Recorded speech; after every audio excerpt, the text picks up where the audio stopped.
A very good morning to you, and thank you so much for keeping it NBS Television. This is the Morning Breeze, your most authoritative morning current affairs show. It's a Thursday, but we're counting down 7 days, or I want to say 6 because I do not want to count the 15th, but we'll be going in for another general election for Uganda.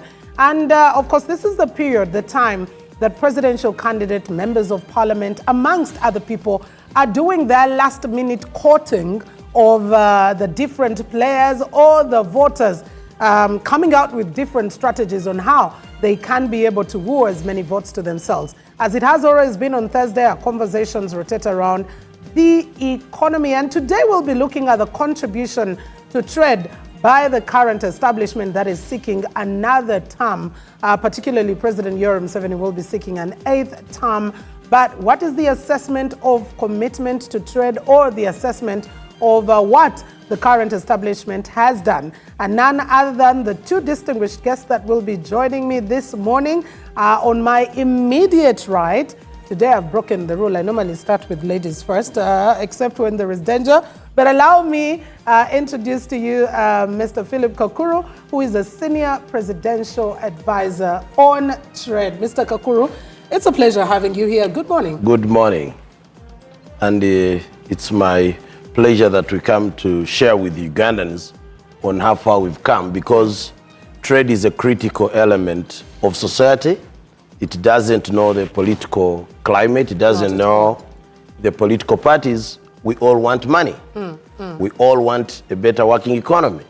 And I strongly believe that all political parties want a better economy to improve their lives. So it's the economy that starts everything. Oh, true. And I also do have the executive director of Seatin, that is Jen Nalunga. I was earlier saying I will not struggle with mentioning the entire name for the acronym because it's quite long. Jen, it's always a pleasure having you, and a good morning. Happy New Year to you, by the way. Happy New Year. Happy New Year to you too, Mildred. And good morning, our viewers. I'm so happy to be here to talk about the economy. And I agree with my brother. Poverty has no color. It doesn't. So we have to struggle together as Ugandans to ensure that our economy improves, our economy works for all of us. Very true. And allow me to say Happy New Year to you, Philip, because this is the first time we're definitely catching up. Yeah, that's very correct. And thank you to the viewers. And Happy New Year to all our Ugandans, and to the NRM fraternity in particular. I'm glad to be here. As you're aware, I live in the diaspora, and we came here to give a hand to our party, and to make sure that what we've learned in the developed world that can translate to our people, that we don't need to take chances with the economy, we need to consolidate and protect the gains. And this is where I want to start, with you as a presidential advisor on trade. If one would ask for an assessment of the current establishment, what does it look like for you? At a macroeconomic level, Uganda is doing far well than where it was, as you've mentioned, we're in the 8th term. When you look at Uganda, that was in a phase of 1986 to 90, Uganda of 90s, 2000s, the 2000s to the late 2020s and post-COVID. Why am I creating this kind of breakdown? The 86 to 90 was basically recovery, because there was nothing working in the country. There were no factories, there were no essential services. There was a collapsed economy that was in shambles.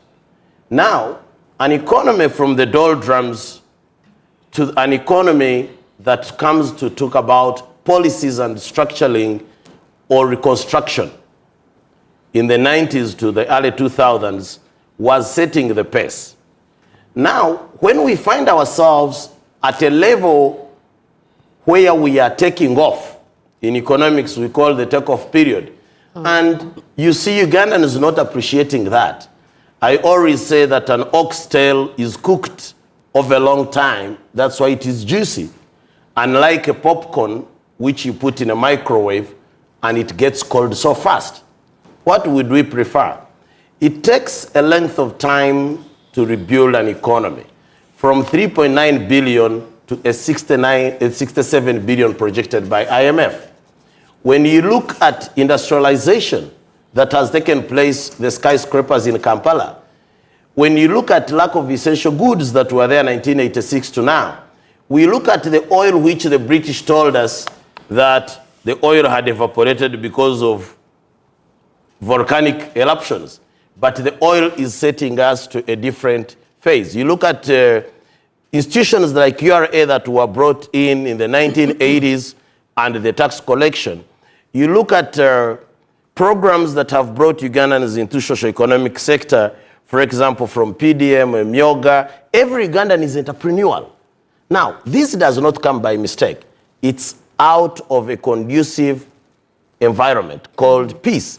If Ugandans want to test this, they need to look at the Sudan, how fight wars during Omar al-Bashir or Libya. It is very easy to destroy in months and very difficult to rebuild. So we have a responsibility, all of us, red, yellow, blue, and the rest, that we protect the gains we have. So in a nutshell, peace is one of the biggest contributors to the conversation of trade that we are having. That is very correct. You have to create a conducive, peaceful environment that enables foreign direct investment, that enables protection of property and goods. You cannot invest in a place that you are not assured or guaranteed security of property, security of lives. When you look at, then you need a healthy population. How do you tell me that the life expectancy was 43, the life expectancy is 63? When you are guaranteed of a good health, you are guaranteed of longevity and you are guaranteed of investment. You look at futuristic. But when you cannot even guarantee you are living the next day, you talk about an economy where there was no energy. The energy infrastructure has been well. You cannot talk about an economy where there are no road networks. Look at the road networks you've rebuilt. You cannot talk about an economy when there are no markets. You cannot talk about an economy when you have no access to goods and services. Manufacturing was a dead thing in Africa, in Uganda specifically. Everywhere there is a small-scale factory for toilet paper, for soap, for everything, but we are importing all these goods. Now, since we've reached at this stage, why don't we protect what we've achieved? Thank you. Thank you very much, Philip. I'll definitely be getting back to you. Jen, what's your own assessment of the current establishment that 6th and 8th term in power when it comes to trade, when it comes to industry and development? Okay, thank you so much, Mildred. I entirely agree with Philip. When you look at our economy, historically, we are coming from very far, especially for us who were there when we had to line up for sugar, for salt and all that, you know. It was an economy in shambles. And today, I think we have a very, very firm foundation for us to be able to grow the economy even further. One of the prerequisites of an economy is a stable economic stability. And I think this government has achieved that. And I tell people about that. They say, what are you talking about, macroeconomic stability? I give an example of Zimbabwe. We have an office in Zimbabwe, but we had almost to close it, you know. The economy just disintegrated. Their money, the Zim dollar, just started inflation went up. You needed trillions to get some tomatoes until the Zim dollar just disappeared. Today, they are using a pula, South African rand and dollars, you know. So exactly. So when you look at that, we need to appreciate that when we talk about trade, the economy, the business community. You can't trade when the inflation is going up every day, when your shilling is becoming useless. And for me, I think that has been a plus for this government, because it has allowed for long-term planning. You can be able to invest, knowing that if I invest so much, I will be able to invest that. But there are countries which can't do that because of a lack of macroeconomic planning. And trade has also increased. And all this was what Philip was saying is because of strategic planning. We have a national development plan. That's how a country should be run, with a plan in mind, you know. So for me, I think we are at a place where there is a firm foundation where we can be able to move. And I think for me, instead of, we have to look at the past. We have to appreciate where we are coming from. But I think we need to concentrate more on what we can be able to do to be in a better place. Because our economy is still facing a number of challenges.